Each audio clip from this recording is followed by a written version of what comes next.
Somebody else says, well, if I just had enough money. That's the problem. I don't have enough money. Chapter 5, verse 10, as well as chapter 1, verses 13 and following, he talks about the wealth and seeking after the wealth. Did you know in today's dollars, the temple was a $400 billion building?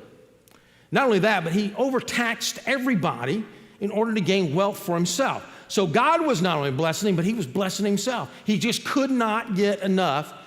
And the final analysis, chapter 5 and verse 10, he says, wealth, money, it's just vanity. Vanity is vanity, it's chasing after the wind. Someone else says, well, if I can just be smart enough. I want to be the smartest guy in the room.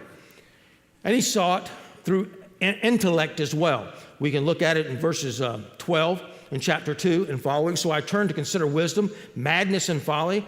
For what will a man do who will come after the king except what has already been done? He says, look, I can learn. And he goes on to say in this passage, that too is just futile, it's vanity.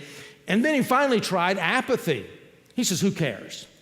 No meaning. My meaning to life is just not caring, just living the way I want to live overall. And finally, he just comes to the point of saying, this is my last try, and this too, in chapter 2, verse 21 through 23, this too is vanity. It's futile. But the New Testament does give us an answer.